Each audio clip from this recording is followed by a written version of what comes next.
모두를 위한 경제 교육을 원스톱으로 제공합니다. 경제정책 브리핑실 코너. 오늘도 권혁준 경제평론가님 스튜디오에 직접 모셨습니다. 안녕하세요, 평론가님. 네, 안녕하십니까. 연휴 잘 보내셨어요? 네, 활기차게 잘 보냈습니다. 송편도 많이 드셨고요. 네, 사서 먹었습니다. 사서 드셨어요. 요새 워낙 잘 나오더라고요, 그런 송편들이. 자, 오늘은 추석 이후 체크해야 할 소상공인 지원금 알아보겠습니다.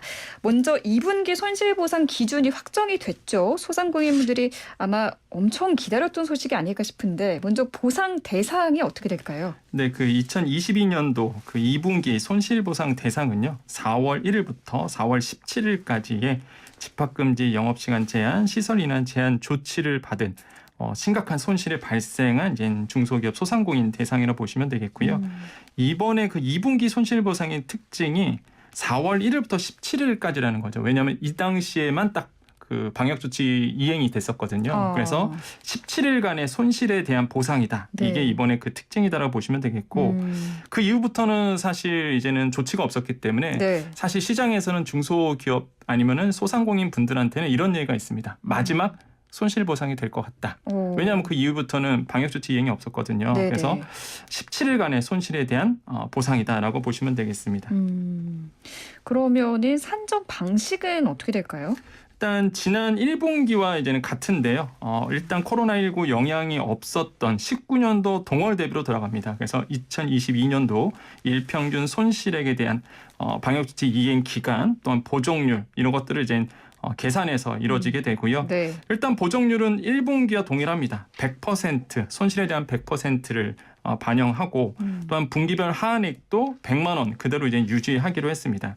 그러면 이제는 영세하신 소상공인 분들한테는 좀 유리한 부분이 있어요. 왜 그러냐면 17일간의 손실 보상이잖아요. 네. 그러면 이제는 내 손실이 물론 이제 소상공인 분들은 17일간만 하더라도 100만 원 이상의 어떤 손실을 받으신 분들도 대부분일 텐데 네. 일단은 100만 원 이하가 손실액이 잡혀도 일단은 하한액이 100만 원이기 때문에 100만 원을 이제 받을 수가 있게 되는 것이죠. 그래서 이번의 특징이 바로 또 1분기와 동일하게 보정률 100%, 분기별 하한액도 100만 원 그대로 이제 유지된다라고 보시면 되겠습니다. 그러니까 17일간 입은 손실에 대한 보상을 해주는 게 이 내용인 거죠? 맞습니다. 그럼 이번 손실보상도 선지급금 공제 같은 정산이 이루어지게 될 텐데 네네. 이 내용도 좀 자세히 짚어주시죠. 네, 일단 선지급 제도가 있었죠. 손실보상은. 그래서 미리 일단은 선지급하는 제도를 이용하신 분들이 있습니다. 이게 지난 6월이었는데 지난 6월에 이전 2022년 2분기 손실보상 선지급을 받은 경우 이런 분들은 당연히 이번에 나오는 보상금에서 공제를 하고 이제 나오게 됩니다. 당연히 이제 마이너스 하고 나오겠죠. 네. 만약에 2022년도 2분기 보상금 공제 이후에도 선지급금이 계속 남아있다 하신 분들 같은 경우에는 이게 이제는 대출로 남게 되거든요. 1%의 초저 금리로 융자로 대출로 전환이 되겠고요. 네. 일단 또 한 가지 또 요번에 이제 공문을 보면은 조금 소상공인 분들이 긴장하실 내용이 세계분기 그러니까 그 전에 받았던 손실보상금을 또 정산한 결과 아니면은 뭐 과세자료 오류라든지 수정신고에서 과세자료가 바뀌신 분들 이런 분들은 당연히 이제는 다시 계산해서 들어가거든요. 네네. 그래서 차액을 추가 지급하거나 아니면은 이제는 상계한다 이렇게 돼 있는데 그건 뭐냐면 차액에 대해서 내가 다시 받을 수도 있고요. 아니면 다시 계산해서 봤더니 손실보상금이 더 나간 거야. 그러니까 한마디로 이제는 회수한다 이렇게 보시면 되겠거든요. 네. 그래서 그래서 이런 긴장을 부분도. 하실 거라고 그렇죠. 하셨구나. 그래서 이런 부분 사실 손실보상금에 대해서 논란이 좀 많았던 게 일단은 받았는데 다시 달라고 하니까 국가에서 소상공인 분들 입장에서는 되게 황당했던 부분들이 있었거든요. 네. 이번에도 마찬가지로 공문에 명확하게 적혀 있습니다. 그래서 이런 부분도 주의하셔야 되겠다는 말씀을 드리겠습니다. 네. 신청은 언제부터 할 수 있어요? 일단 지금 이제는 공문이 나온 상태는요. 추석 이후 그러니까 곧 나올 것으로 이제 보고 있거든요. 이제 상세 공문은 곧 이제 나올 것으로 보고 있고 지금까지 진행된 내용은 9월 말부터 2분기 손실보상이 진행될 것이다 이렇게 보고 있습니다. 그래서 신청이 그때부터 시작이 된다라는 그렇죠. 거죠. 이제 신속보상 같은 경우는 신청하자마자 나와요. 사실 굉장히 빨라졌습니다. 맞아요. 중기부가 전산 작업을 굉장히 잘 해놔서 신청하자마자 신속보상 같은 경우에는 바로 집행이 되거든요. 당일에 나오나요, 그럼? 거의 그 다음 날이면 거의 다 받으십니다. 신속보상 같은 경우에는. 그래서 굉장히 빠르게 진행이 되고 그래서 만약에 신속보상이 9월 말부터 된다 그러면 이제는 그 당시에 이제 바로 받을 수 있고 이제 확인보상 그러니까 이제는 확인 승진을 통해서 지급이 되신 분들 같은 경우에는 10월까지도 이어질 수 있다. 이렇게 보시면 되겠습니다. 알겠습니다. 그다음에 알아볼 내용이 서울시 소상공인 장학금 100만 원 소식인데요. 네. 장학금이라니까 뭔지 모르겠는데 이건 네. 어떤 거죠? 일단 서울시 소상공인 분들이시라면 잘 들으셔야 되겠는데 그러니까 대상자가 딱 정해져 있어요. 일단은 영세한 서울시의 소상공인인데 대학생 자녀가 있다 하시는 분들은 일단 무조건 지원하고 보셔야 되겠다라고 보시면 되겠는데 이게 바로 이게 서울희망 디딤돌 장학금이라고 이제 사업명에 나와 있습니다. 네. 이게 뭐냐면 그 어려운 소상공인의 그 가정의 그 대학생들에게 장학금 100만 원을 주는 제도인데요. 선발 인원이 200명입니다. 그리고 아까 말씀드린 것처럼 장학금 1인당 100만 원. 그리고 성격이 뭐냐면 일회성이에요. 그러니까 고정적으로 주는 건 아니고요. 이번 한 번만 해서 그래서 서울 장학재단에서 이번에 일시성으로 나온 일회성으로 나온 장학금 제도다라고 보시면 되겠습니다. 그러니까 서울의 영세한 소상공인 가정의 대학생에게 장학금을 준다는 건데요. 맞습니다. 대학생 자녀를 둔 분들은 지금 귀가 번쩍 뜨이셨을 것 같은데 네. 선발 인원이 200명이에요. 구체적인 좀 대상자 조건이 어떻게 될까요? 일단 4가지 기준을 다 부합하셔야 돼요. 첫 번째로 본다 그러면 대학생 자녀가 서울 소재 대학교 학부생이거나 아니면은 또는 서울 시민 중 비서울 소재 대학교 학부생이면 됩니다. 그러면 서울 시민이라고 그러면 누굴 서울 시민으로 봐야 되느냐 봤을 때 일단은 거주지가 서울이어야 되고요. 아니면은 내가 이제 대학생이 대부분 미혼일 거잖아요. 그러면 본인 또는 부모가 서울시 시민이면 이 지원이 가능합니다. 한마디로 이렇게 본다 그러면 서울 소상공인이고요. 내가 서울 시민이면 일단 지원 대상이 된다.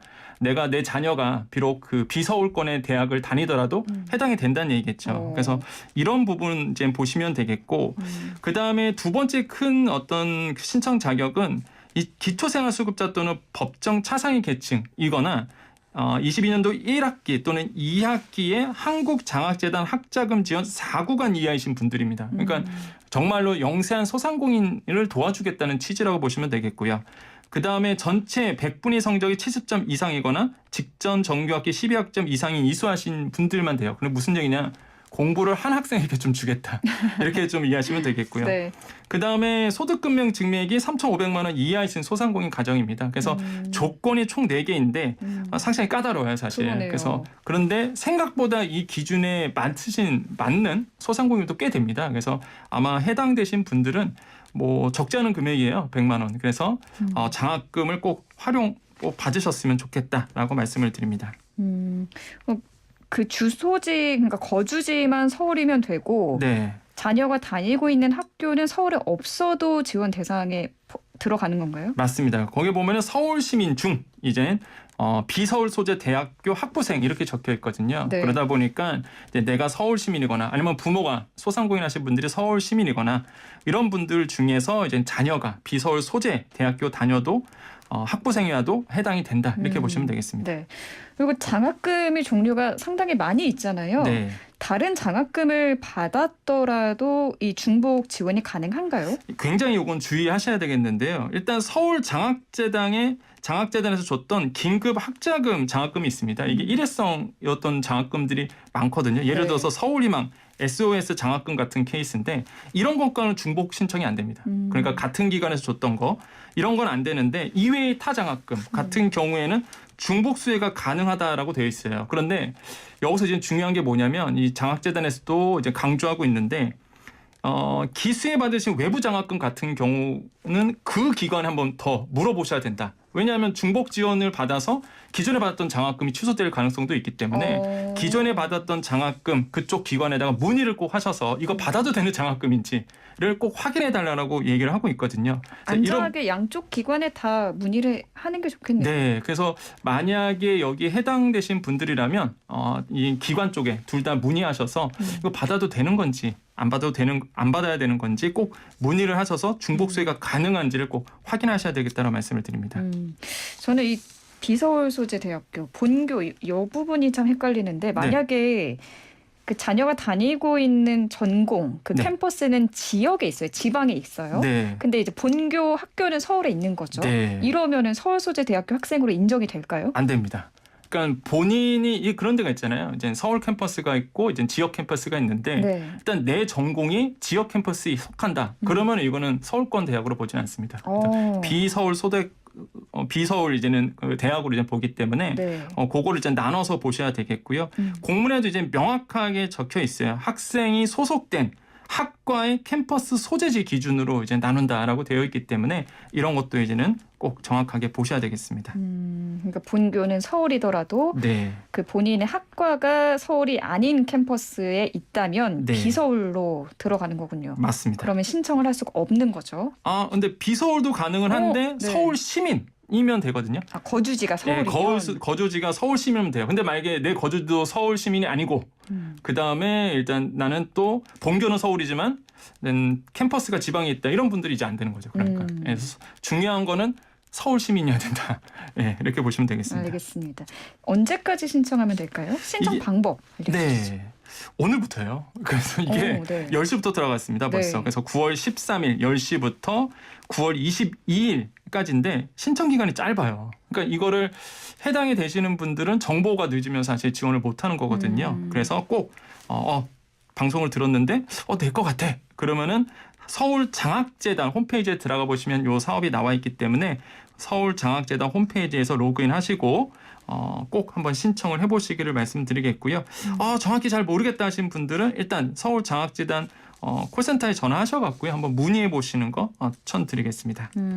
서울장학재단 홈페이지 들어가시면 저희가 지금까지 설명해드린 신청 자격도 확인하실 수 있으니까 네. 홈페이지로 들어가 보시고 아니면 서울장학재단 콜센터로 전화 문의도 된다고 합니다. 마지막으로 경기도 소상공인 사업정리 지원 사업이 추가 확대된다고 들었어요. 네. 사업정리 사업이라니까 폐업하신 분들을 지원하는 내용 같은데 어떤 내용이죠? 예, 명확하게 말씀하셨어요. 정확한데요. 이제 경기도 소상공인이신데 폐업하신 분들 이런 분들의 그 재기 지원을 위해서 나온 사업인데요. 지원 규모가 1,900업체입니다. 굉장히 크고요. 주요 내용으로 본다 그러면 업체당 최대 300만 원을 지원하기 때문에 네. 굉장히 큰 도움이 될 거라고 좀 생각을 해보겠습니다. 근데 이 사업의 특징이 뭐냐면 그동안 이제 모든 지원금들 대부분 보면 사업을 하는 중에 나왔거든요. 근데 이거는 폐업을 한 분들. 그러네요. 예, 그래서 굉장히 좀 소외받았던 분들이신데 네. 예, 폐업을 하신 분들이 이제는 지원을 받는 제도라고 보시면 되겠고 이게 접수 기간이 9월 30일부터 10월 14일까지입니다. 그러니까 딱 2주 받아요. 그러니까 이것도 정확하게 이제는 접수를 꼭 하셔야 되겠고요. 이제 세 가지 이제는 그 대상자를 좀 말씀드리겠습니다. 그래서 세 가지가 다 부합이 되셔야 되는데 네. 21년도 1월 이후에 폐업을 하셔야 돼요. 그 이전 폐업자는 안 됩니다. 그래서 21년 1월 이후에 폐업 신고를 완료하신 분들 또한 그 신청일 현재 구직 중이거나 재창업 준비 중이어야 되고요. 이런 분들은 기준 중위소득 150% 이하이신 분들이 이제 해당이 됩니다. 네. 근데 여기서 이제 많이 오해가 있는 게 이제는 폐업을 했는데 그 폐업하고 나서 제가 취업을 한 거예요. 예를 들어서 아니면은 재창업을 했습니다.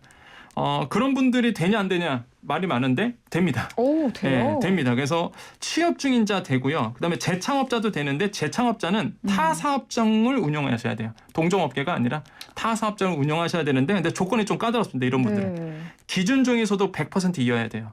오. 무슨 얘기냐면 그만큼 저소득 가구여야 된다는 얘기겠죠. 그래서 기준 중위소득 150% 같은 경우는 4인 가족으로 보면 760만 원 정도가 현재가 되고요. 네. 기준 중위소득 100% 같은 경우는 4인 가족으로 본다면 510만 원 정도 되거든요.